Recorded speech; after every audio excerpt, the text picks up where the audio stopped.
이어서 김재환 아티스트 캐피탈 대표와 함께 업종별 이슈에 대해서 자세히 이야기 나눠보겠습니다. 네, 무디스가 은행 신용 등급을 무더기로 강등하면서 그로 인한 여파가 지속되고 있는데요.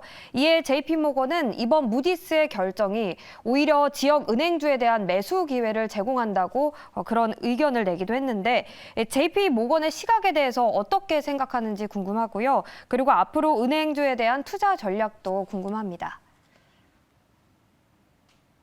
네. 일단 이제 은행주 같은 경우는 이제 갑자기 이제 무디스가 나와서 이제 신용등급을 강등했는데 이것도 이제 예상치 못했던 거였습니다. 예를 들어서 갑작스럽게 나올 거였었는데 이렇게 되면서 이제 은행주들이 오늘까지 이제 3일여서 어제까지 이틀 동안에 두드러진 하락세를 보이다가 오늘 같은 경우는 은행주들이 좀 희비가 엇갈렸습니다. 뭐 모두 다 떨어지진 않았어요. 그만큼 희비가 조금 엇갈리면서는 약간 이제 3일 정도 동안에 이 영향을 받으면서 이제 하락세를 유지하고 있는 건데 그 전에 봤을 때는 전체적으로 봤을 때 이번에 이제 그 지역은행의 ETF라고 하는 KRE 같은 경우는 지난 5월 4일 날에 2년 8개월 최저치를 찍고 난 후 지금 이제 7월 말까지 7월 31일까지 예를 들어서 이제 뭐 한 2개월 반 정도를 이제 바짝 상승하면서 반등을 하면서는 7월 27일 같은 경우에 4개월 반 최고치를 찍었습니다. 그러면은 4개월 반 최고치까지 반등을 하면서 그 기간 동안에 무려 41%를 폭등했습니다. 그리고 이제 이번 주 같은 경우는 이제 그럼에도 불구하고 3일 동안 은행주들이 약세를 보였음에도 불구하고 KRE 같은 경우는 이번 주에 한 1.9%,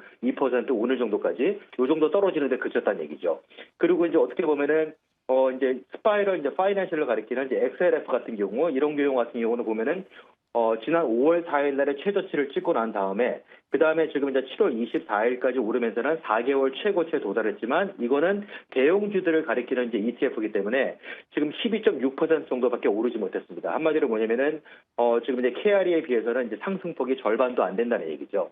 이제 그럼에도 불구하고 이번 주 같은 경우는 딱히 떨어지지 않고 전체적으로 봤을 때 지난주하고 비교했을 때는 거의 플랫입니다. 그러니까 브레이크 이븐으로 볼 수 있는 건데 이렇게 되면은 지금 최근 들어서 은행주들뿐만이 아니라 이제 떨어졌을 때 은행 주식을 예를 들어서 이제 매수 기회가 된다. 그거는 당연히 이제 맞는 얘기가 될 수 있는 거지만 지금 전체적으로 2개월 반, 3개월 동안의 상승 모멘텀을 유지하고 있던 은행주들이 조금 이제 틀어지고 있는 그런 느낌이 있는 거지만 전체적인 장을 봤을 때로 다 똑같습니다. 예를 들어서 3대 지수가 나란히 7월 말까지 이제 바짝 오른 다음에 8월 달 들어서는 상당히 좀 지지부진한 모습을 보이고 있다는 얘기죠. 그러니까 오늘 같은 경우만 하더라도 뭐 예를 들어서 이제 이번에 이제 그 CPI 지수가 이제 소비자 물가 지수가 예상보다 좀 완화되면서는 개장 초 거의 폭등 수준으로의 강력한 랠리 모드를 바짝 올랐다가 막판에 가서는 또 하락 반전 약세로 잠시 한번 꺾였다가 끝날 때 가서는 결과적으로 뭐냐면은 거의 보합 수준에 가까운 미미한 상승으로 이제 끝나버렸다는 얘기입니다. 그럼 결과적으로 무슨 얘기냐면은 투자 심리가 매수 심리가 갑자기 자극됐다가 진짜 하루도 버티지 못하고 막판에 가서는 이제 자극된 매수 심리가 상당히 많이 꺼져버렸다는 얘기죠.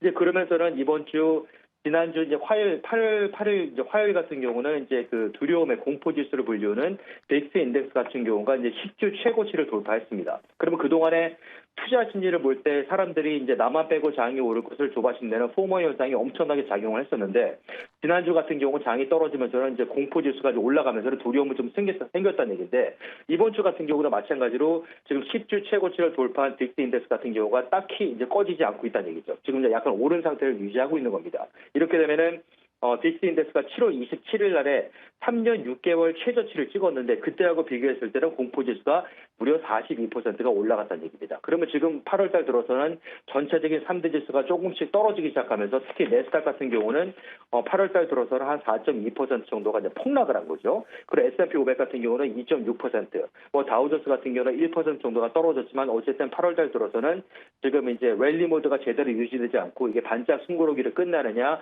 아니면 하락세가 시작될 수 있느냐 약간 위기감이 가중되고 있다는 얘기죠. 거기다 더해서 애플 같은 경우는 오늘까지 8일 동안에 7일을 떨어졌습니다. 그러면서는 10주 최저치까지 밀린 상태고 또 내스닥 같은 경우도 이제 어제 같은 경우 이제 4주 최저치까지 밀렸기 때문에 이번 주 잘하면 내일 뭐 하루가 더 남아 있는 거지만 내스닥이 여기서 제대로 반등하지 못했다고 치면은 내스닥 같은 경우는 지금 최근 4주 동안에 3주를 하락한 주로 끝낼 가능성이 좀 높다는 얘기죠.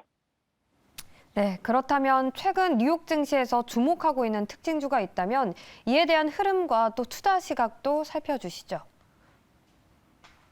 일단 이제 그 전에도 제가 몇 번 말씀드린 거 있는데, 예를 들어서 이제 이 전체적으로 이제 장이 올라가면서는 이 골고루 오르지가 않고 진짜 뭐 로우 퀄리티 주식, 예를 들어서 질이 낮은 주식들도 폭등하는 경우가 상당히 많다고 말씀드렸습니다. 한마디로 뭐냐면은 숏 스쿠지 랠리가 이제 엄청나게 작용했다고 볼 수 있는데, 지난주 같은 경우는 이제 그 전에도 제가 한번 언급한 적이 있었던 니콜라가 있습니다. 수소 트럭을 만드는 회사예요. 그러니까 니콜라 같은 경우는 6월 6일 날에 사상 최저치를 찍었는데, 그때가 주당 이제 52센트였었습니다. 한 주당 52센트짜리가 6월 6일 날에 사상 최저치를 찍고 나서는 두 달 동안에 무려 600%를 폭등했습니다. 그러니까 7배가 이제 올랐다는 얘기죠. 그러면서는 지난주 목요일 날 9개월 최고치를 찍고 난 후 금요일, 월, 화, 수 오늘 같은 경우는 이제 약세를 모면했지만 4일 정도를 떨어지면서는 무려 48%를 이제 폭락했습니다.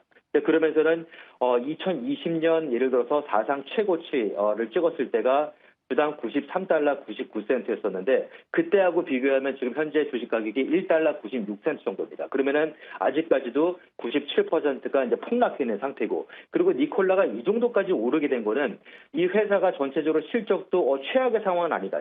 예상보다 조금 잘 나온 것도 있었지만, 거기다 불구하고 워낙 공매도 부분이 폴션이 많기 때문에 숏 인트레스트가 23%, 24%까지 갔었는데, 오늘 같은 경우는 공매도 폴션이 20%로 줄어들었습니다. 그만큼 공매도 폴션이 줄어들었다는 얘기는 숏 스쿠지가 들어오면서 주식 가격이 지난주 같은 경우도 완전 폭등을 거듭했기 때문에 지금 그 정도 공매도 포지션이 이제 줄어들었다는 얘기죠. 그리고 전체적으로 투자 등급을 봤을 때는 니콜라가 지금 이제 그 사라는 의견, 바이 레이팅이 한 3군데 정도에서 바이 레이팅이 있고, 한 5개 정도 회사가 이제 홀드, 그다음에 셀 레이팅은 제로입니다. 그러면은 지금 전체 레이팅 중에 60%를 넘게 차지하는 홀드 레이팅이 있다는 얘기인데, 그렇기 때문에 결과적으로 니콜라가 이제 오늘 같은 경우 지난주에 이제 6개월 최고치를 찍고 나서 48%가 폭락했지만, 여기서 더 떨어질지 안 그렇게 되면은 현상 유지하면서 다시 상승세를 가동시킬지는 전체적인 분위기에 따라서 좀 이제 바뀔 것 같습니다.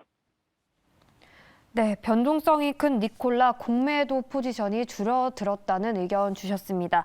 네, 이렇게 미국 증시에 대해서 살펴봤고요. 계속해서 오늘의 인사이트 이어집니다.